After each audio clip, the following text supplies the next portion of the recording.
Hi y'all, it's Deidre here with Deidre's Daydreamer coming at you with a new video.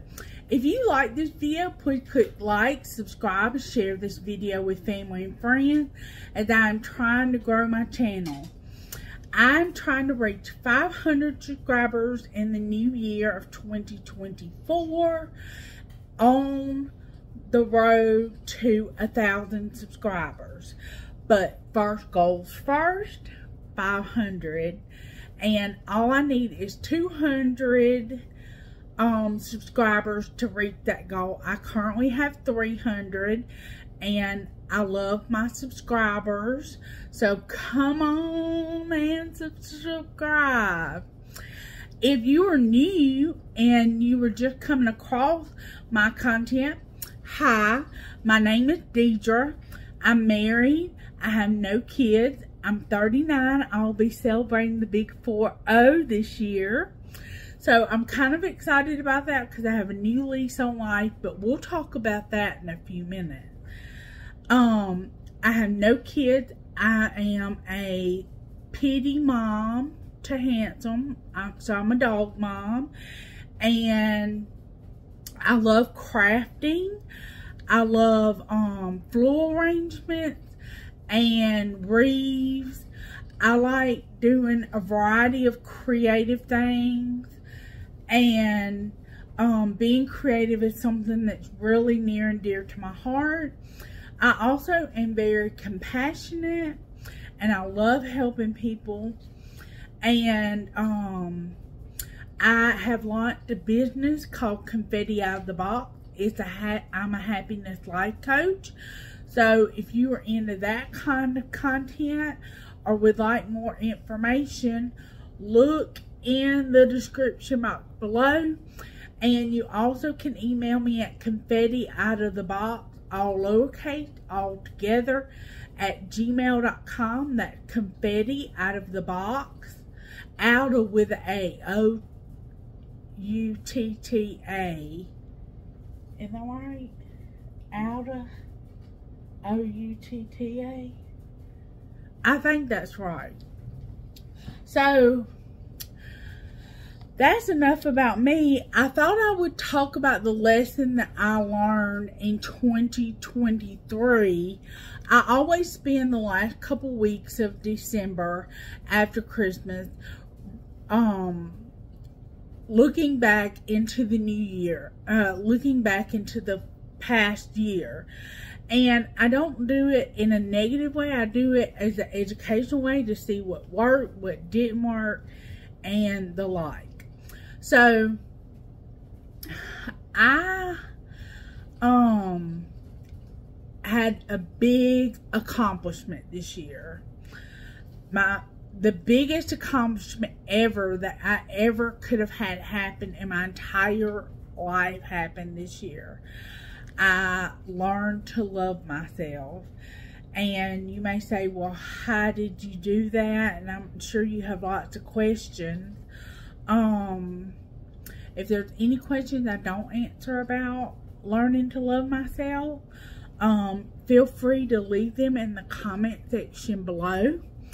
And so it was a long time coming. Like, I've been working with my life coach, Joe Peoples, for almost 4 years coming up, and I worked on anything and everything from past trauma, past abuse, mistakes I had made, all kind of things. And I worked on everything over time. You can't work on everything at once. And I learned to love myself. I learned what self-care really was and how that relates to loving yourself. And it finally clicked actually in the last month. Joe, my life coach, had us do a mirror exercise, you know, where you look in the mirror and you look at yourself and you really look at yourself, not like oh, I'm putting my makeup on, or I'm doing this, that, and the other, and I'm not really paying attention, just not absorbing everything. And I looked in the mirror and I was like, I don't know, it was like this epiphany, like it just, like I was just like, you know what, I'm good, like I'm a good person. I felt a confidence that I've not had in a very long time, and it just clicked. I don't know what inside me clicked, but it clicked. And as a pastor used to say, when you get it and got it, stand up and shout it. So I just have been enjoying the last few weeks with my newfound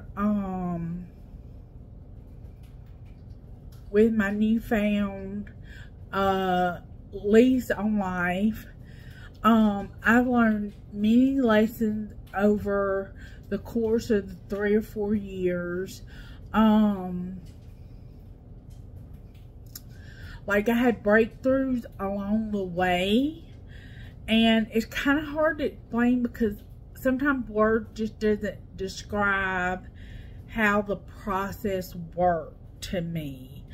Like, so I would say one of my turning points was,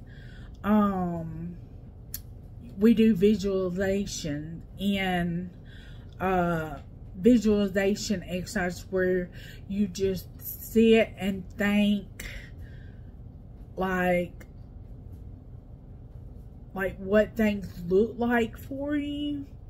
And I had Matthew draw this picture. I'm gonna have to find it, but it was a heart, like a human heart with a dagger through it, but the dagger part, the knife part, was the road, and then the handle of the dagger was like ornate, and then it had flowers in the bottom right corner, and it had like blood dripping from the knife, well, it's not a knife, it's a dagger, and it signified that, you know, life is a journey and it may hurt, but that the, you know, pain causes beauty later on. So it was very in-depth meaning of the picture that I had Matthew draw for me. And Matthew's my husband, by the way.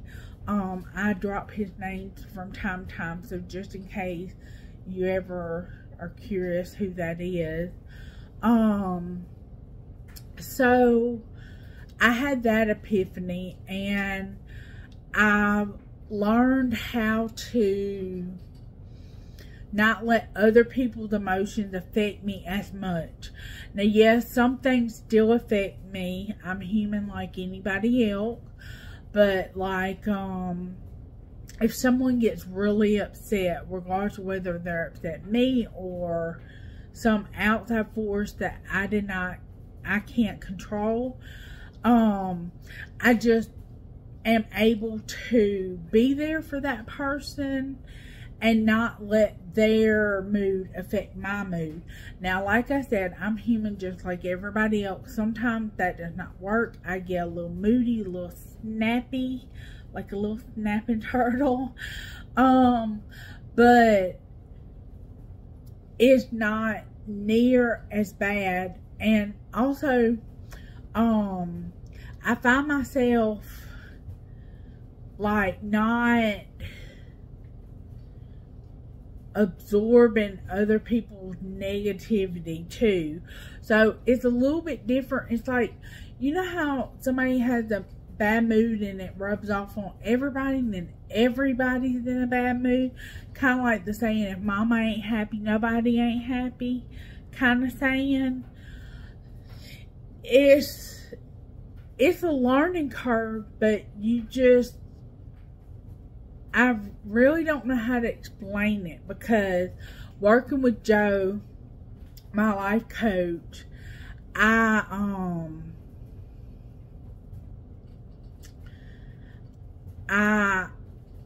he facilitated me to make my own opinions and choices and change my mind and all those sorts of things.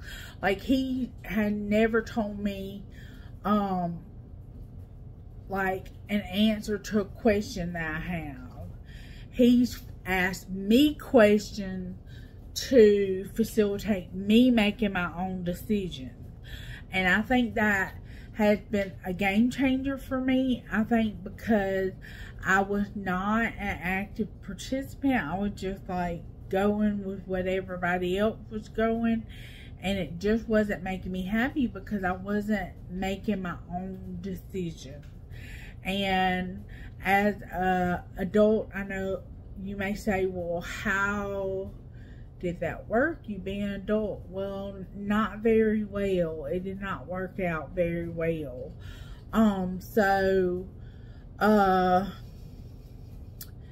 Like, I had to learn some things about myself, and I really feel like I'm not as bad as what I thought I was. Like, I think there was a huge disconnect between how bad I really felt I was and how bad I was.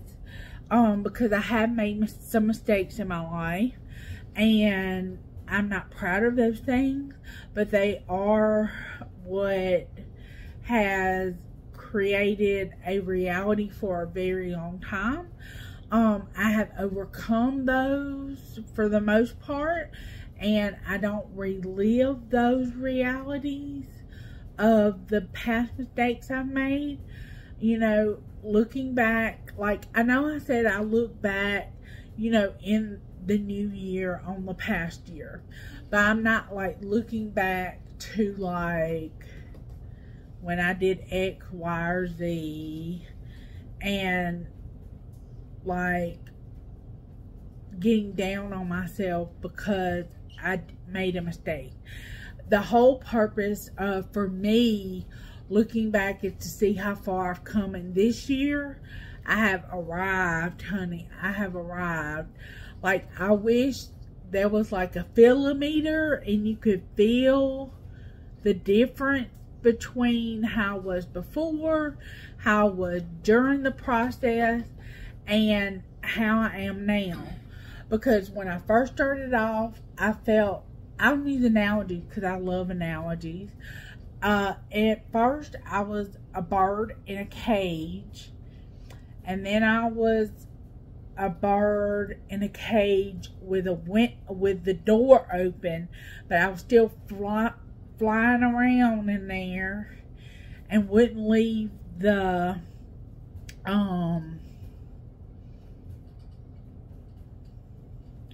it just slipped my mind, the cage.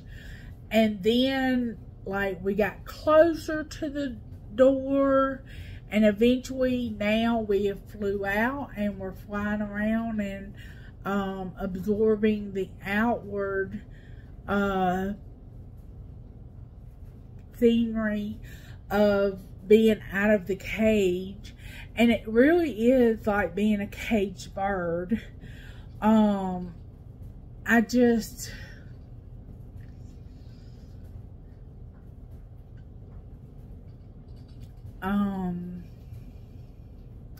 I'm just so happy with the result that I got from working with Joe, and I'm sure he will watch this video, so hey Joe, I'm shouting you out. And without my husband Matthew and Joe, I don't know if I would have ever come to this side of things. A lot of times what happens is, it happens to a lot of people. Somebody they love close to them is telling them the same thing that somebody else is telling them, that isn't related, and that's kind of what happened with me and Matthew. But I finally have arrived. So, but I think it was good to have Matthew there to reinforce what Joe was saying, and then having Joe reinforce what Matthew was saying. So it really did work for my benefit. And Matthew is my biggest cheerleader. And he has been a big support system for me. And I know not everybody has that, or they don't have it in a spouse, they have it in someone else. But encouragement and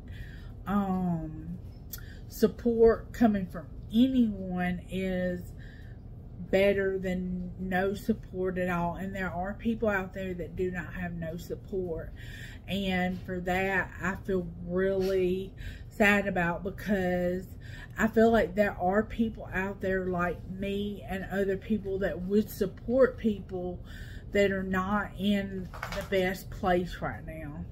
And so if any of this has resonated with you and you would like to talk to me about life coaching or whatever else may be going on, please do not let finances be the reason why you don't reach out and reach up. I do my first session free. We hit the ground running. We try to help you on your way, even in the first session. So if that's something you're interested with, I will leave a confettiouttathebox@gmail.com, and that's how you can reach me.